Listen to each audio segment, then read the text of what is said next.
This is a Ibanez PS 60 Paul Stanley model, and in this video I'm going to tell you about what I've done to modify it and make it higher spec. Now these retail for about £280, about $300, €300.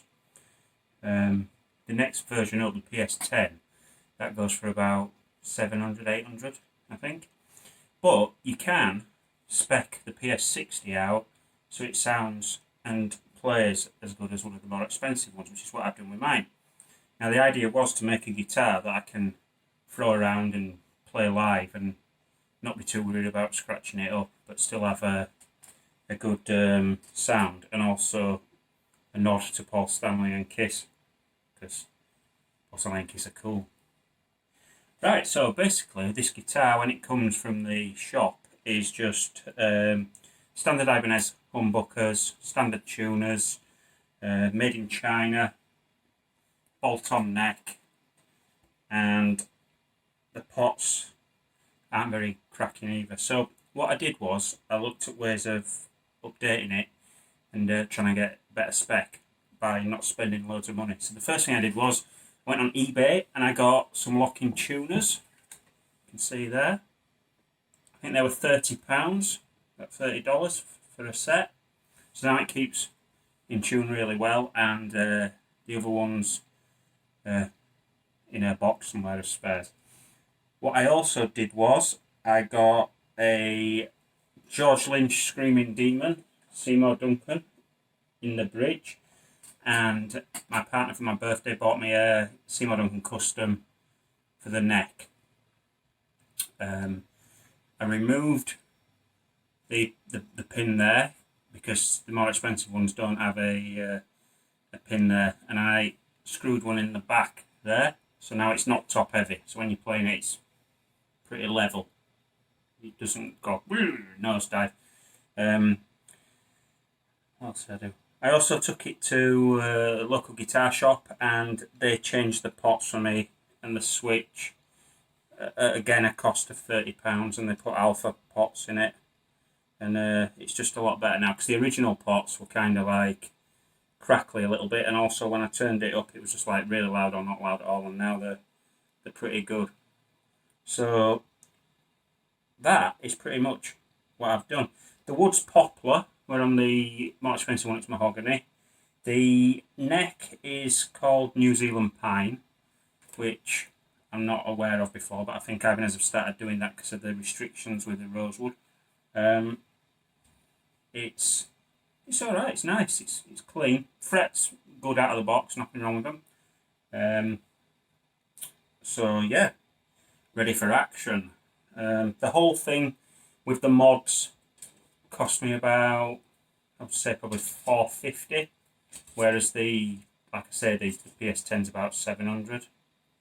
800. You haven't got the neck through, and obviously the wood's different, but poplar's really resonant wood anyway, so I won't worry too much about the wood. It's not like the olden days when the cheaper guitars were plywood. It's solid enough. It's not too thick. You can see paint job's lovely. Not know if you can catch it properly, but sparkle, silver sparkle, mirrored parts. Well, the other difference as well is on the fret markings. On the more expensive ones, they've got like a line going down the middle. On the cheaper ones, they don't have the line. But according to the website, the neck profile and everything's the same as the more expensive one. So I'm plugged into Emissary Ignite amps, which is a free plug-in, which is a really good metal rock amp stack. It also comes with a cab simulator with loads of different miking options and stuff. So I'll just give you a quick blast of this guitar. So in the bridge position.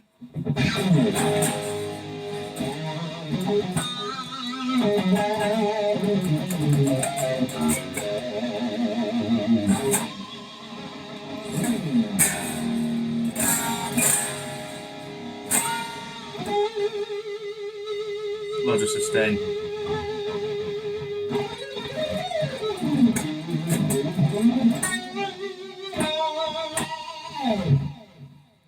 Bit of tail off delay on end there as well.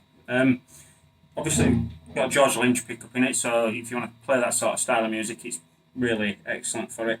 George Screaming Demon Pickup gets a bit of grief sometimes, saying it's not powerful enough. It's not supposed to be powerful. It's supposed to just be articulate what you're playing more. So it's really good. So I'll play some sort of 80s style riff with it and see what I think.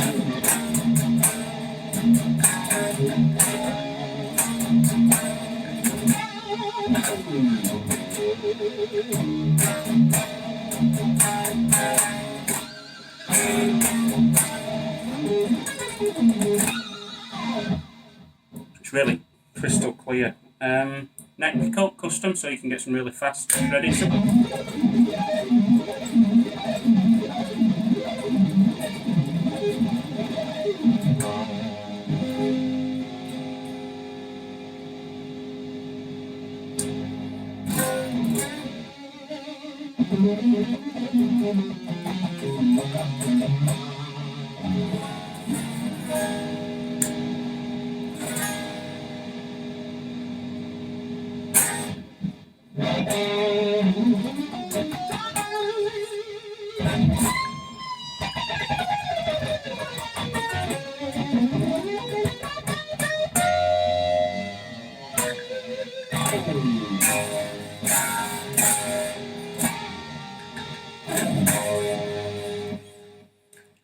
Yeah, it's really nice.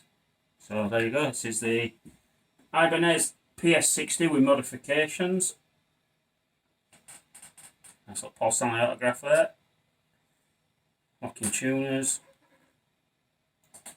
Like I said, total cost for all the mods and everything about $450. So